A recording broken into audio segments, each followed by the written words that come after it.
Hello all, welcome to ECE Lectures. So previous videosல நம்ம Tancet ரிலேட்டடான content பார்த்துட்டு வந்துட்டு இருக்கோம். ஸோ Tancet கம்ப்ளீட் கைடன்ஸ்னு சொல்லி ஒரு வீடியோ கொடுத்துருக்கேன் and also Tancet preparation strategy part 1 கொடுத்துருக்கேன் அண்ட் ஆல்சோ அந்த பார்ட் 1ல மேக்ஸ் அண்ட் பிஇஎஸ் ரிலேட்டடாக இம்பார்ட்டன்ட் டாபிக்ஸ் ரிப்பீட்டடாக என்னென்ன கொஸ்டின் பேப்பர்ஸில் கேட்குறாங்க அப்படிங்கிறத டீட்டெயிலாக டிஸ்கஸ் பண்ணியிருக்கோம். ஸோ அந்த வீடியோஸ் பார்க்காதவங்க லிங்க்ல டிஸ்கிரிப்ஷன் கொடுக்குறேன், கண்டிப்பாக போய் செக் பண்ணுங்கள், உங்களுக்கு ரொம்ப யூஸ்ஃபுல்லாக இருக்கும். ப்ரிப்பரேஷன் ஸ்ட்ராட்டஜி பார்ட் 2, அதாவது டெக்னிக்கல் பார்ட் ஆஃப் ECE வந்து அனலைஸ் பண்ணிட்டு இருக்கேன். ஸோ நெக்ஸ்ட் அந்த வீடியோவும் அப்லோட் பண்ணுறேன். ஸோ இந்த வீடியோவில் நம்ம பார்க்க போகிறது Tancet ECEயோட 2020 கொஸ்டின் பேப்பரோட அனலைஸ் தான். ஸோ சப்ஜெக்டோட சிலபஸோட ஓவர்வியூ பார்த்துட்டு அதுக்கப்புறம் என்னென்ன சப்ஜெக்டில் என்னென்ன கொஸ்டின்ஸ் கேட்டிருக்காங்கன்னு நம்ம பார்க்கலாம். ஸோ இந்த மாதிரி கொஸ்டின் பேப்பர் அனலைஸ் பண்ணுறப்போ கண்டிப்பாக உங்களுக்கு எந்தெந்த சப்ஜெக்ட் வந்து வெயிட்டேஜ் ஜாஸ்தி, எதுலேருந்து ரிப்பீட்டடாக கொஸ்டின்ஸ் கேட்குறாங்க, எவ்வளோ ப்ராப்ளம்ஸ் கேட்குறாங்க, எவ்வளோ தியரி கொஸ்டின்ஸ் கேட்குறாங்கன்னு உங்களுக்கு பக்கா ஒரு ஐடியா கிடைக்கும். இந்த மாதிரி ப்ரீவியஸ் இயர் கொஸ்டின் பேப்பர் எடுத்து அனலைஸ் பண்ணிட்டு அதில் எந்த சப்ஜெக்ட்ஸ்க்கு வெயிட்டேஜ் ஜாஸ்தியோ அதில் இன்கேஸ் நீங்கள் வீக்காக இருந்தாலும் சரி ஸ்ட்ராங்காக இருந்தாலும் சரி ஃபர்ஸ்ட் அதை ஸ்டார்ட் பண்ணிடுங்க. ஸோ இப்போ நம்ம பார்த்துட்டு இருக்கிறது Tancet ECE சிலபஸ் தான்ப்பா. ஸோ செமஸ்டர் இருக்கக்கூடிய எல்லா சப்ஜெக்ட்ஸுமே இல்லை கேட்டிருப்பாங்க, பட் எல்லா சப்ஜெக்ட்ஸுமே இம்பார்ட்டண்ட்டாக இருக்கக்கூடிய சப்ஜெக்ட்ஸை மட்டும் டாபிக்ஸை மட்டும் டச் பண்ணியிருக்காங்க. ஸோ பார்த்தீங்கன்னா ஃபஸ்ட்டு நெட்வொர்க் தியரி, நெக்ஸ்ட் வந்து EDC இருக்குது அண்ட் ஆல்சோ எலக்ட்ரானிக் சர்க்யூட்ஸ், அதில் பார்த்தீங்கன்னா ஃபீட்பேக் ஆம்பிளிஃபையர், ஆசிலேட்டர்ஸ் எல்லாமே கொடுத்துருக்காங்க. பட் இம்பார்ட்டண்ட்டாக இருக்கக்கூடியதான் டிஜிட்டல் எலக்ட்ரானிக்ஸில் logic gates, combination circuit, sequential circuit, அப்புறம் LIC கேட்டிருக்காங்க, இல்லை ஆப்ஆம், PLL, ADC, DSC, M&I இருக்குது அண்ட் ஆல்சோ மைக்ரோ ப்ராசஸரில் 8085, 8086 உடைய ஆர்கிடெக்சர், அதுக்கப்புறம் EMF இருக்குது, EMFல டைம் வேரியிங் ஃபீல்ட்ஸு, அதுக்கப்புறம் TLW, அப்புறம் wave guides, antennas, microwave engineering, communication theory, so அதில் இருக்கக்கூடிய AM, FM, PM அந்த டாபிக், அதுக்கப்புறம் digital communication, optical communication, signals and system, so எல்லாமே கொடுத்துருக்காங்க. Digital signal processing, control system எல்லாமே டச் பண்ணியிருக்காங்க. உங்களுக்கு தெரியல, எல்லா ட்ரான்ஸ்ஃபார்ம்ஸ் எல்லாமே டச் பண்ணியிருக்காங்க. ஸோ இதில் இருக்கக்கூடிய இம்பார்ட்டன்ட் டாபிக்ஸ் எல்லாமே நம்ம கவர் பண்ணிடலாம். ஸோ இப்போ கொஸ்டின் பேப்பர் அனலைஸ் பார்க்கலாம். ஸோ இதுதான் வந்து Tancet 2020 கொஸ்டின் பேப்பரோட அனாலிசிஸ். இந்த சைடு இருக்கிறது சப்ஜெக்ட் அண்ட் இந்த சைடு இருக்கிறது number of questions asked and ஒவ்வொரு கொஸ்டினுமே வந்து 1 மார்க் அப்படிங்கிறனால நான் marks and number of questions ஆஸ்ட்னு கொடுத்துருக்கேன். அண்ட் எதெல்லாம் அதிகமாக கேட்டிருந்தாங்களோ அந்த கொஸ்டின்ஸ் எல்லாம் வந்துட்டு ரெட்டில் கொடுத்துருக்கேன். ஓகேவா? ஸோ சர்க்யூட் அனாலிசிஸ், அதான் நெட்வொர்க் தியரிலேருந்து வந்து பார்த்தீங்கன்னா 3 கொஸ்டின் கேட்டிருந்தாங்க.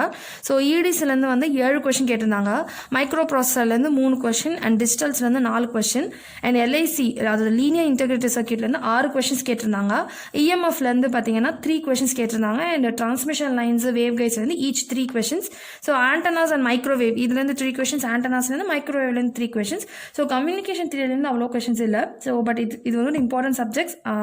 ஸோ இது ஸ்கிப் பண்ணிடாதீங்க, இது ஒரு ரொம்ப இம்பார்ட்டன்ட் சப்ஜெக்ட், அதனால தான் நான் சொல்கிறேன். இந்த கொஸ்டின் பேப்பரில் ஒரு 3 கொஸ்டின் தான் கேட்டிருந்தாங்க அண்ட் ஆல்சோ வந்து கம்ப்யூட்டர் கம்யூனிகேஷன் வந்து 3 கொஸ்டினும், ஆப்டிக்கல் கம்யூனிகேஷன் 3 கொஸ்டினும், சிக்னல்ஸ் அண்ட் DSP சேர்த்தே 6 கொஸ்டின் கேட்டிருந்தாங்க அண்ட் கண்ட்ரோல் சிஸ்டம்லேருந்து 4 கொஸ்டின்ஸ் கேட்டிருந்தாங்க.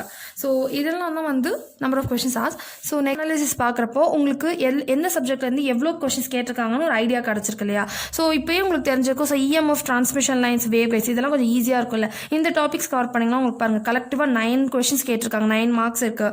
டிஜிட்டல் எலக்ட்ரானிக்ஸ், மைக்ரோ ப்ராசஸர் கொஞ்சம் ஈஸியாக 7 கொஸ்டின்ஸ் வந்துருக்கு அண்ட் ஆல்சோ சர்க்யூட் அனாலிசிஸ் சில பேர் கஷ்டமாக இருக்கலாம், சில பேருக்கு வந்து ப்ராப்ளம்ஸ் இல்லாமல் தியரி கொஸ்டின்ஸ் கேட்குறப்ப ஈஸியாக இருக்கலாம். அண்ட் ஆல்சோ வேறு எனக்கு சிக்னல்ஸ் இருக்குது, சிக்னல்ஸ் வந்து 6 கொஸ்டின் கேட்டிருக்காங்க. Control system is an easy subject, அதுலேருந்து 4 வந்திருக்கு.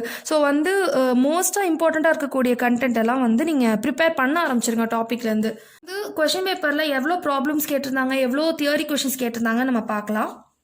நான் அனலைஸ் பண்ணது வந்து மேக்ஸோ பிஎஸ்ஓ இல்லை, ஒன்லி டெக்னிக்கல் பார்ட் தான் அனலைஸ் பண்ணேன். ஸோ அதில் பார்த்தீங்கன்னா உங்களுக்கு 60 கொஸ்டின்ஸ் டோட்டலாக இருக்கும். அதில் பாதி சரி சமமாக உங்களுக்கு வந்து ப்ராப்ளம்ஸ் தான் கேட்டிருந்தாங்க. 30 கொஸ்டின்ஸ் வந்து ப்ராப்ளம்ஸ் கேட்டிருந்தாங்க அண்ட் ஆல்சோ நெக்ஸ்ட் வந்து தியரி கொஸ்டின்ஸ் வந்து 26 கேட்டிருந்தாங்க. ஃபார்முலா டேரெக்டாக கேட்டிருந்தது பார்த்தீங்கன்னா 4 கொஸ்டின் கேட்டிருந்தாங்க.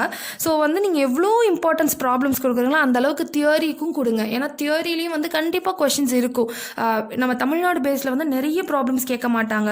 ஸோ தியரிக்கும் இம்பார்ட்டன்ஸ் கொடுக்கறதுனால பாதிக்கு பாதி உங்களுக்கு தியரி வந்திருக்கு. அதே மாதிரி ஃபார்முலாஸ், ஒவ்வொரு ப்ராப்ளமில் இருக்கக்கூடிய ஃபார்முலாஸ் வந்து சில சமயம் அதை டேரெக்டாக கேட்கலாம். அதெல்லாம் வந்து ஒரு தனியாக ஒரு நோட்டில் எழுதிட்டே வாங்க, ஒரு ஃபார்முலா நோட் போட்டு எழுதிட்டே வாங்க. ஸோ இந்த மாதிரி கேட்குறப்போ டேரெக்டாக கேட்குறப்போ அது உங்களுக்கு ரொம்ப ஹெல்ப்ஃபுல்லாக இருக்கும்.